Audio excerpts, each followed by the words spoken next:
Welcome to another comparison video in which we want to take a closer look at the healer changes coming in Endwalker, especially when taking the new Sage job into account, which is being added to the healer roster. Furthermore, we are seeing significant changes to the Astrologian, at least for those of you that have played it in Nocturnal Sect frequently, especially when teamed up with a White Mage.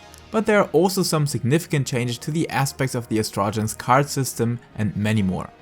Nonetheless, take all of this info with a grain of salt, as potency changes will happen and even whole abilities and traits may be affected. But either way, let us take a glimpse into the future and put some light onto the stage of the role, keeping all the nasty DPS and tank players alive.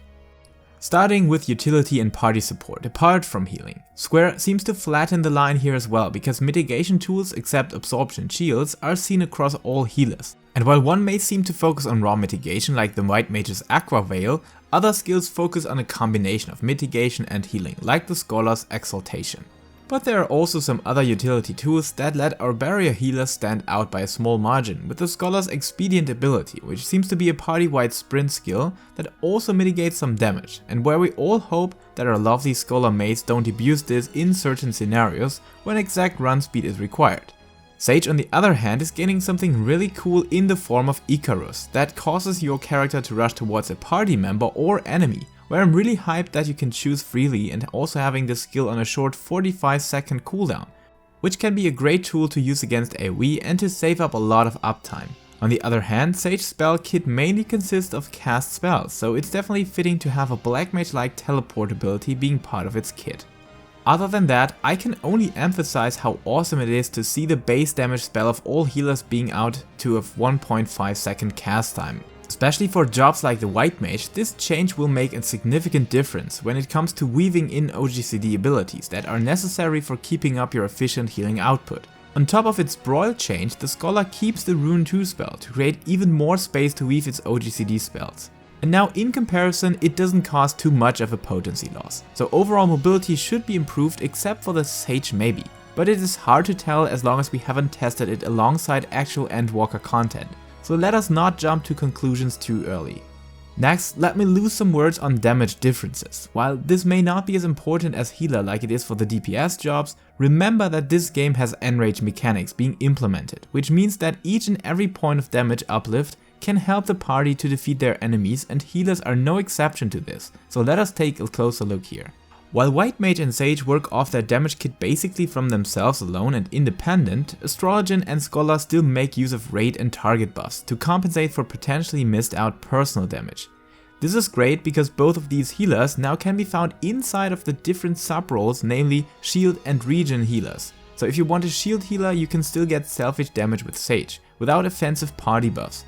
But if you prefer to optimize your offensive value with others, stick with the Scholar, and the same applies to the Astrologian and White Mage as well, while being more focused on healing output instead of shielding capabilities, that both still can offer with a very limited amount of spells. And when it comes to damage spell variety or kit of spells that work in different offensive ways, the Sage is the way to go, offering a whole arsenal of offensive spells and very unique and refreshing mechanics to work these and other attacks into its rotation, especially with Pneuma and Phlegma 3 as the finale to this DPS ballot. White Mage still uses the Lily system, but due to the buffs to Glare, this becomes more ineffective compared to its power in Shadowbringers, at least when it comes to opening up space for OGCDs. While the Astrologian also received some new spells on that department, and Scholar reclaims the throne of green DPS again, at least when looking at AoE potential with the upgraded Art of War. Alright, damage is important, but are we here for, big heals, right?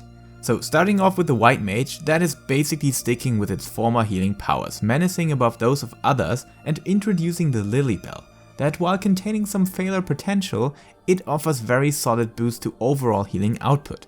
But there might be a new challenger this time, because Astrologian has reclaimed some ground here with tons of useful OGCD heals, and one spell that I personally feel like being the single most unique and well-designed healing spells in-game, when thinking about its potential in the form of Macrocosmos. Yes, damage received will heal affected targets by an amount of up to 100% of the maximum HP, which is basically an AoE benediction, and I feel there's a super interesting playstyle aspect to it, because it is dependent on the damage received in a certain amount of time. While for big waves of damage like in Titan's Tumult phase, Astrologian could actually take the upper hand over White Mage with that ability alone.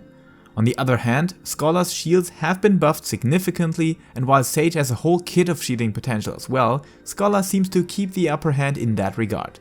But I'm really looking forward to see the final balancing and results in Endwalker, which leads us to the most important category on these forms of videos, the playstyle and how each job will feel compared to its version in Shadowbringers and compared to the competition.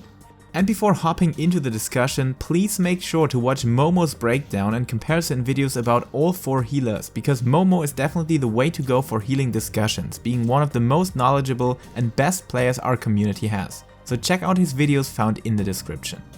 Starting with the White Mage, there are no significant changes overall except for adding utility that other healers received as well, and Lilybell, the exciting level 90 signature ability, which I'm curious to see in real action because the limited area of effects seems a bit underwhelming, but maybe it is not that bad. Also, Thin Air gets nerfed with now working for 1 spell alone, but offering 2 stacks, so spamming Holy is not as MP efficient as it had been in Shadowbringers. But I actually like that you have to make clearer decisions now, especially for having it ready for your raise ability in proc scenarios. Above that, I like the White Mage a lot in Shadowbringers, especially being simple, clean and still super effective. And even more so with the changes to basic damage spells like Glare with reduced cast time. This will open up many opportunities to weave OGCDs after each Glare, and we don't have to time these with Dia or force Lily spells for granting that space. So we may see the best White Mage we ever had, depending on how cool and good Lilybell turns out to be. But the basics remain identical and straight following the never change running system idea, which I absolutely welcome.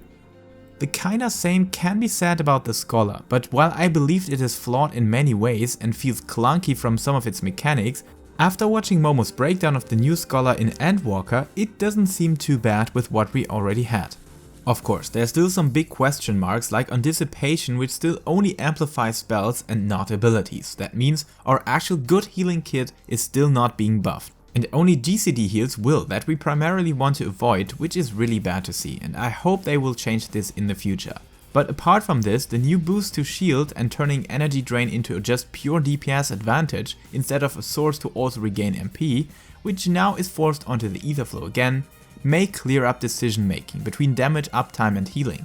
That is, the basic skill ceiling of healers and Scholar had always been on top of this aspect, which many Scholar players do like a lot. Above that, I don't think that the meme Expedient is that bad at all. Like Momo said, as boss encounters are designed without this in mind and need to be functional for healers without the additional sprint as well, it can be a very good bonus to any form of long movement sections or when you forgot to save your sprint for a mechanic where it is needed.